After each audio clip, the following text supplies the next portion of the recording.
4 વર્ષની નાનકડી જુવેરિયા શેખનો જીવનનો પ્રથમ રોજો, પરિવારમાં ખુશીની લાગણી।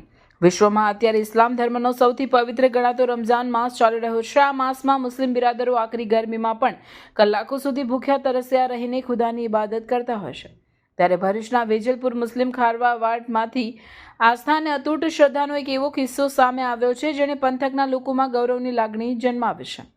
ભરૂચના વેજલપુર મુસ્લિમ ખારવાવાડ વિસ્તારમાં રહેતી માત્ર 4 વર્ષની બાળક ઝુવેરિયાએ કાળઝાળ ગરમી વચ્ચે પણ પોતાના જીવનનો પ્રથમ રોજો રાખીને સૌના દિલ જીતી લીધા છે। ભરૂચના વેજલપુર મુસ્લિમ ખારવાવાડ ખાતે રહેતા ફરહાન શેખની પુત્રી ઝુવેરિયાએ જ્યારે તેના માતા પિતા અને પરિવારના સભ્યોને રોજા રાખતા જોયા ત્યારે તેના મનમાં પણ ખુદાની બંદગી કરવાની પ્રબળ ઈચ્છા જાગી હતી। માત્ર 4 વર્ષની નાની ઉંમરે હોવા છતાં ઝુવેરિયાએ રોજો રાખવાની જીદ પકડી હતી। શરૂઆતમાં પરિવારને ચિંતા હતી કે આટલી નાની બાળા આખો દિવસ ભૂખ્યા તરસ્યા કેવી રીતે રહેશે, પરંતુ ઝુવેરિયાના મક્કમ નિર્ધાર સામે પરિવારે પણ સંમતિ આપવી પડી હતી। આ સમયે ગરમીનો પારો આસમાને છે ત્યારે પુખ્ત વયના લોકો માટે પણ રોજો રાખવો કઠિન બને છે।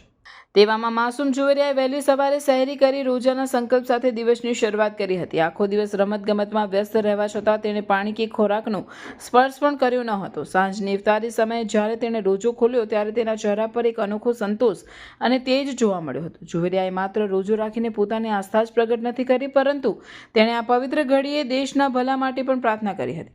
તેણે અલ્લાહ પાસે દુઆ માંગી હતી કે ભારત દેશમાં હંમેશા શાંતિ અને અમન કાયમ રહે, હિન્દુ મુસ્લિમ સહિત તમામ ધર્મના લોકો ભાઈચારા સાથે હળીમળીને રહે અને દેશમાંથી નફરત દૂર થઈ કોમી એકતાનું દીવું હંમેશા પ્રજ્વલિત રહે। એક 4 વર્ષની બાળાના મુખે આવી સમજદારી અને પ્રેમભરી વાતો સાંભળીને સૌ કોઈ ભક્તિભાવમાં ગરકાવ થઈ ગયા હતા।